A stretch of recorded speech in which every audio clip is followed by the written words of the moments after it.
Well, thank you for inviting me, and I'm happy to be here. I'm not all that happy all the time, but I am trying to develop this mindset, this attitude of joy. And there's a difference between happiness and joy, I think. So I'm going to try to explain that as we go along here today. I mean, it's good to be happy, and sometimes we are happy, but sometimes we're not. And that's okay. We can still be joyful if we, let it happen. And that's basically what I'm going to be speaking about today. I was intrigued by the scripture readings during this past month of July, and I found some examples of joy in the readings from the book of Exodus. And I'd like to start off with that, maybe to give some living examples of what joy is all about. Can you all hear me? Not very well. Not very well? If you pull that cowl up, the microphone will be closer to your mouth. Does that help? Yeah.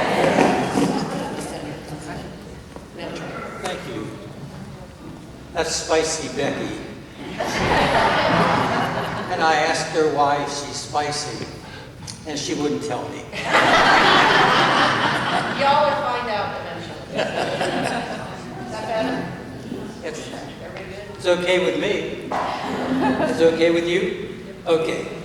These couple of readings are both about Jacob.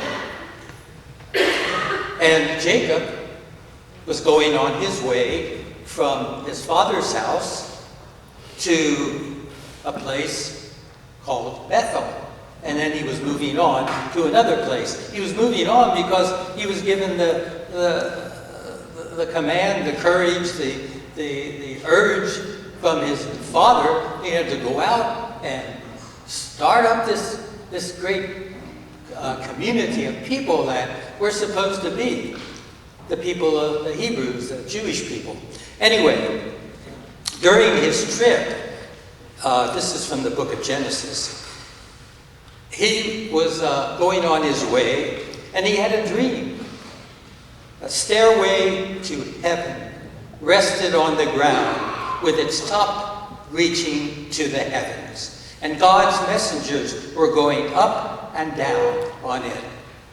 And there was the Lord standing beside him, saying, I, the Lord, am your God, and the Lord of your forefather Abraham, and of the God of Jacob. The land on which you are lying, I will give to you and your descendants. And God goes on to say to Jacob, I will protect you wherever you go and bring you back to this land. I will never leave you until I have done what I promised you. Now Jacob, of course, was pretty tired from his journey, and he was in a strange territory, away from his father and his family. So it wasn't all peaches and cream. It wasn't all pleasure, that trip. But when Jacob woke up from his sleep, he exclaimed, truly, our Lord is in this spot, although I did not know it. In solemn wonder, he cried out, how awesome is this shrine. Joy seems to be a movement from fear to awesome. You know, we all are afraid of things. We all get trouble time and time again. We're afraid we're going to get a cold. We're afraid we're going to die. We're afraid we're going to lose our job. We're afraid of so many things. We're afraid of going to new places and meeting new people. They may like me, they may not like me. They may accept me, they may not accept me. The fear sort of tends to govern our lives. But Jacob found out how awesome it is to know that God is with him. not only in that place where he was, which was Bethel, but also in his own heart, in his own life. God was there and would never abandon him. And that's the mindset, to me, of what joy is all about. And we can be unhappy, but we can still find joy, as did Jacob. Awesome is this place, he said. And it reminds me of the song that is sung quite a bit in different churches, especially where there are a lot of youth. God is an awesome God. And some of you probably heard that song, or some of you probably sing it. Some of you may not like it. I mean, we all have differences. And I'm not saying this whole group here of Franciscans has the same ideas about everything. We all have different ideologies. And I might mention that now before I forget it. Pope Francis, a couple of years ago, he said, what is ruining our world, what is dividing us, what is separating us, are our ideologies. And I thought, well, ideology, what's an ideology? Well, it's a way of thinking, a way of looking at the world, an outlook on reality. It's a way of believing, a way we have opinions. And I'm sure there are some of us here in this room, very room today, who are different. We're on different sides of the political system. I'm sure of that. And I'm not going to ask who you are. I'm not going to tell you where I am. Because one time at the shrine, I was giving an Advent presentation. We had one every week during the Sundays of Advent. And I happened to mention, as an example, immigrants. And right away, I became political. According to this one person. I wasn't being political, but I was talking about immigrants. Jesus, Mary, and Joseph. Advent. Moving from place to place. Okay, so there are differences. God bless differences. If we weren't different from one another, we couldn't teach one another. We couldn't learn from one another. We couldn't relate to one another. To be different is the way of God. But to recognize that every difference is something awesome. It's an awesome gift. And that helps us come and recognize the awesomeness of God creating us and God making us a part of his family. Okay, did I say anything bad so far? Oh, yeah. The ideologies, whatever ideology we happen to have or thrive on or rely upon, ideologies aren't bad. But ideologies are not going to bring us together. They're going to separate us. Ideologies are going to divide us. I think we all know that.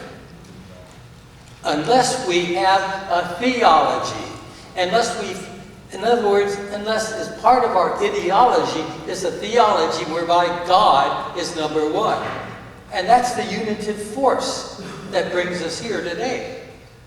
St. Francis, of course, but Francis had a deep love for the God who made him. And God made Francis to be a symbol, a sign to us of God's presence to us in this world. Another reading from the book of Genesis. It's about Jacob also. You shall no longer be spoken of as Jacob, but as Israel, God said to him, because you have contended with divine and human beings and have prevailed. That was the struggle of Jacob with that messenger of the Lord throughout the night. And he says, Jacob says, because I have seen God face to face, yet my life has been spared. You know, people thought at that time in the First Testament, the Old Testament, that to see the face of God means that you're going to die. And, well, we're not going to see the face of God until we die. But on the other hand, we can have a meeting with God. We can have a relationship with God. We can meet God heart to heart. And that's what joy is all about. Meeting God heart to heart. And that's what happened to Jacob. He met God heart to heart. His life had been spared. And as sunrise, as he left Penuel, the place that Jacob named that place, Jacob limped along because of his hip. That is why to this day the children of Israel do not eat the sciatic muscle that is on the hip socket, inasmuch as Jacob's hip socket was struck at the sciatic muscle. Anybody here have sciatica? Yeah, me too. And then right now, that's what's causing me to feel a little bit different. But nevertheless, I'm not happy about the sciatica, but I am joyful that I can be where I am, here, now, and how God made me to be. Joy is a matter of accepting oneself as we accept God. Joy is about accepting others as God made them, as God wanted them to be. And I'll get into that as I get to my presentation. Yeah, I haven't started my presentation.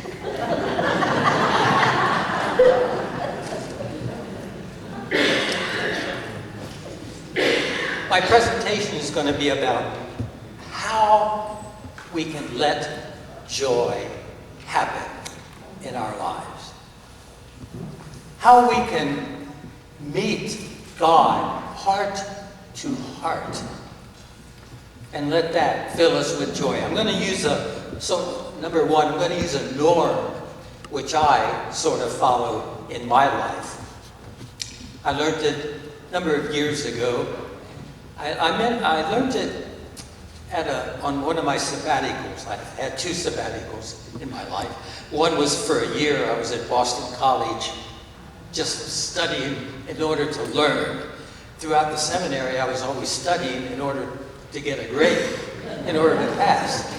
You know, that's the way I was, stupid as I was, but nevertheless, that was my aim. On this sabbatical I took in 1987, 88, I studied because I wanted to learn. I wasn't fearful of passing a test or not. I wasn't fearful about all these things that go along with academics and school, and scholarship. I just wanted to learn. I just wanted to know more about God, about myself, about my life, about the world around me. And on my second sabbatical, which was sort of a recovery sabbatical, it was 6 months. And I learned by one particular incident that the truth will set you free. That's in John's Gospel. And I have the quote in here someplace where it was. The truth will set you free. I went to get a haircut one day. And this fellow who was with me was a little bit wiser than me and a little bit more, I guess, streetwise, otherwise wise. But we went to get the haircut, and I sat in the barber chair and said, just give me a trim. And I got out of the barber chair and looked at my head, and it was sort of like it was today. You know, only there's a little bit more hair on there. But he had cut off all that long hair that was on me that covered up all my bald spots. And then I had to face the truth, and that truth made me free. I was the freest person I could ever be, because I didn't have to worry about the wind revealing my bald spots anymore.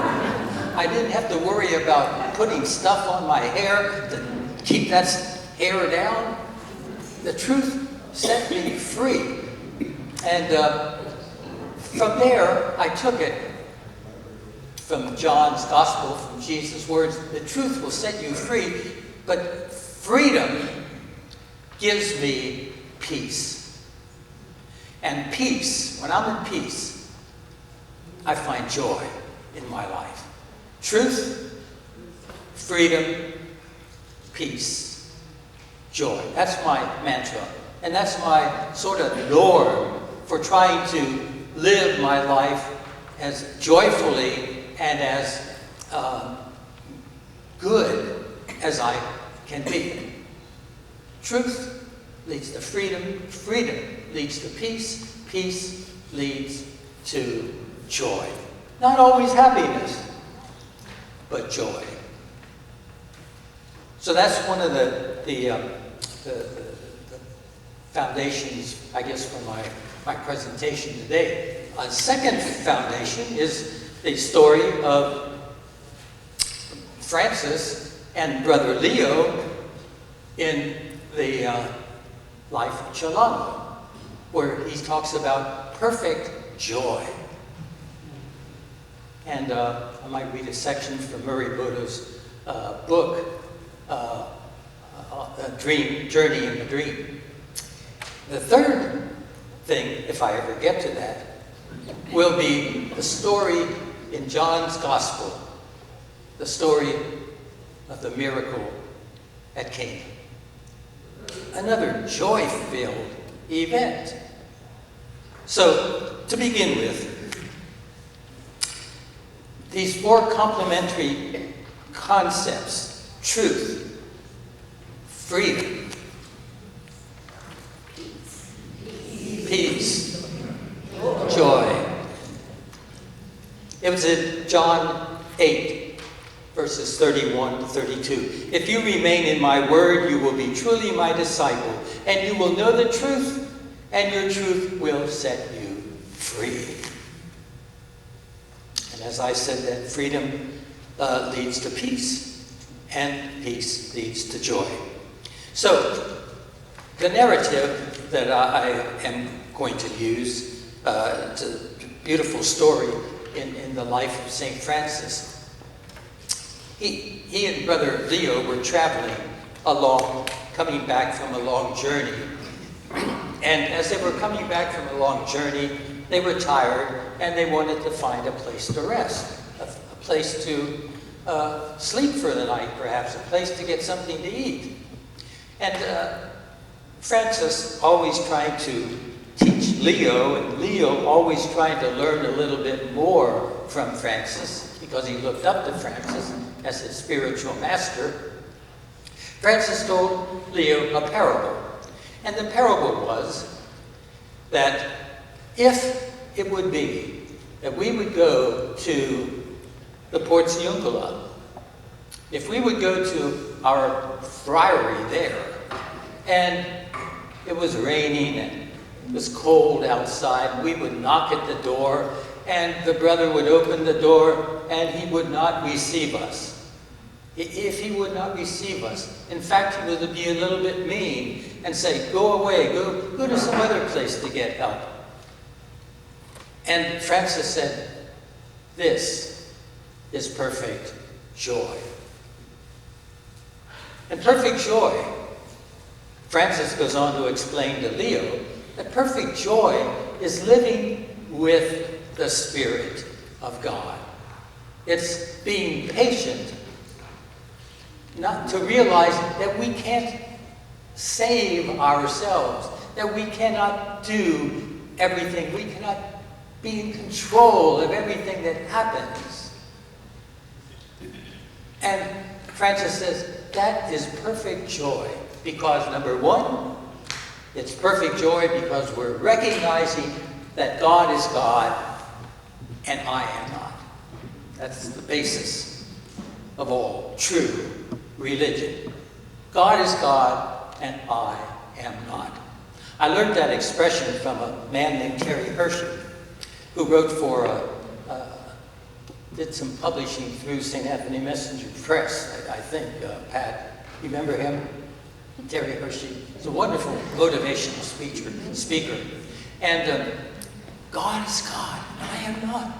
And that, if we really have that as a mindset, we're going to find joy in our lives. Because I don't have to be God.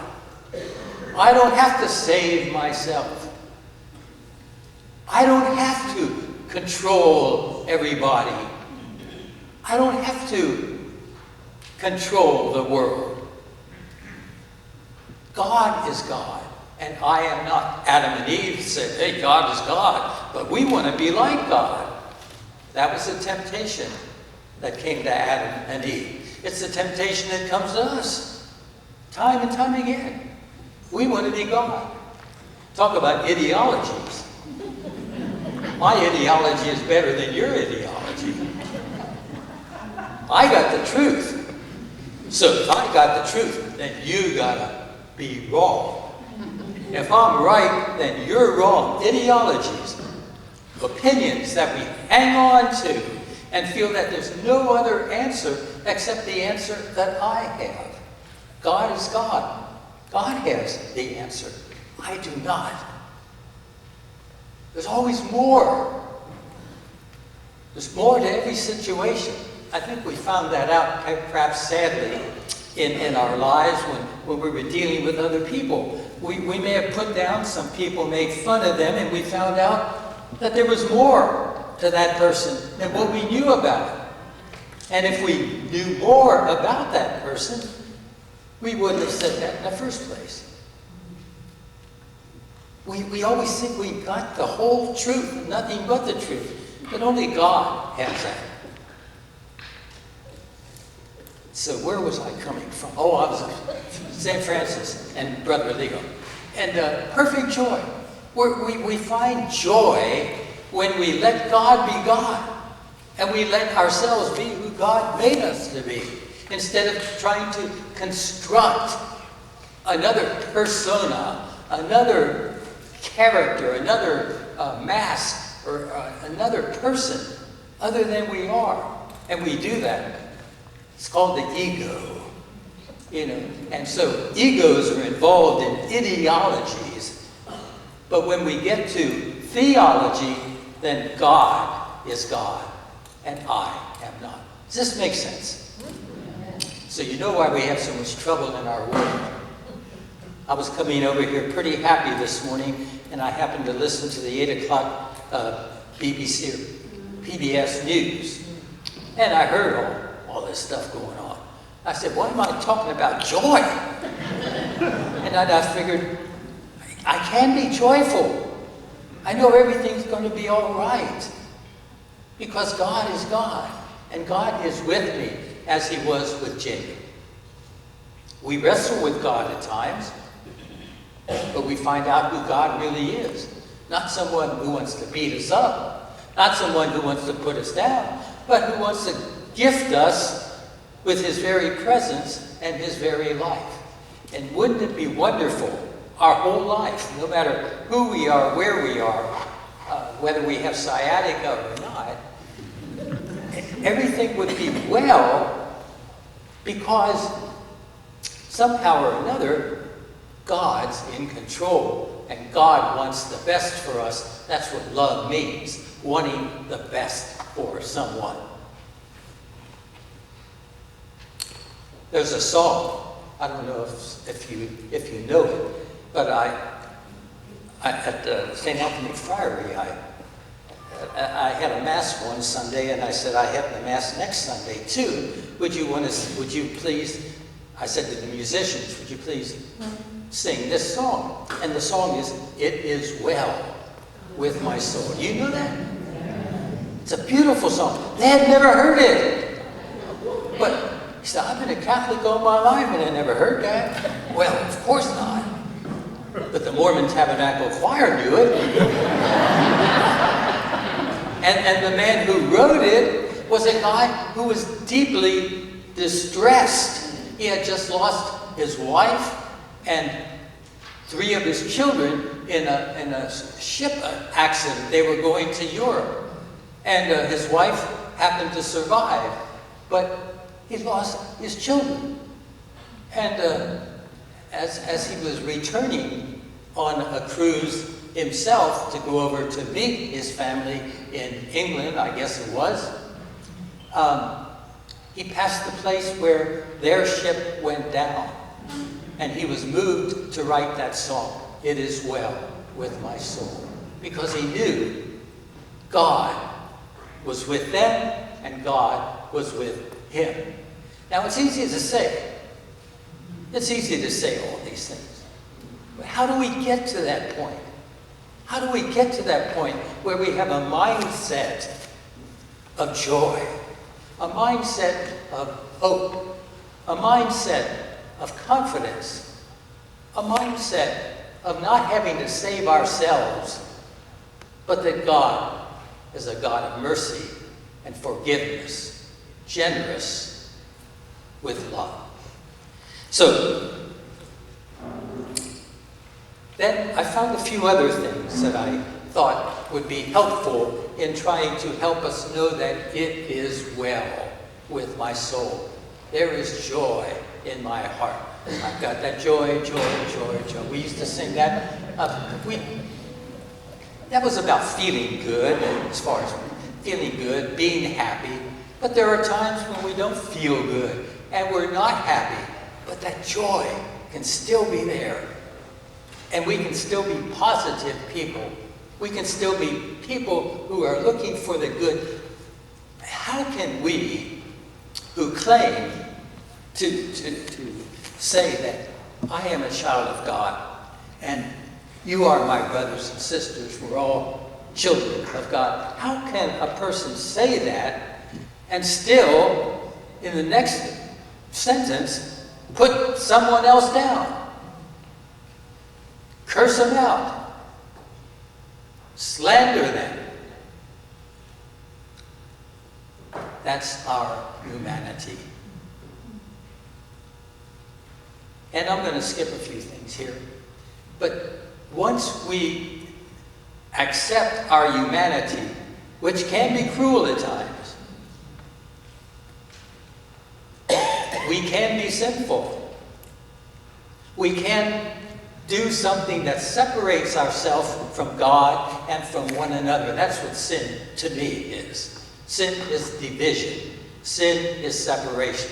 Whenever we separate ourselves from someone, whenever we separate ourselves from God and be divisive, whenever we're divisive, I think that's sin. Because we are made to be one. At one with God and at one with each other. This crazy world is far from that. And as I was listening to the news again this morning, all those people starving over in Gaza, all those people being killed in the Ukraine and in Russia and in Israel, wherever the fighting is going on. How can we be joyful in the midst of all that cruelty and violence and oppression? Well, thanks be to God that they are loved by God, no matter what ideology they may have. No matter what opinion they may hold on to, God still loves us for who we are and who God made us to be. And how can we get to that point in life where we talk to one another and debate one another without getting angry at one another, without dividing ourselves from one another? How can we learn to be civil? We can learn to be civil when we recognize we're all one. Myself is part of yourself is part of myself, because we're all a part of God. And until I am aware of that in the depth of my heart, in my feelings, I'm not going to be able to be at one with you or anyone else. Back to those ideologies. Well, Francis was a man of joy. He saw God, goodness in everyone, in everything. He didn't grow up that way. He had a transformation in his life, a conversion experience.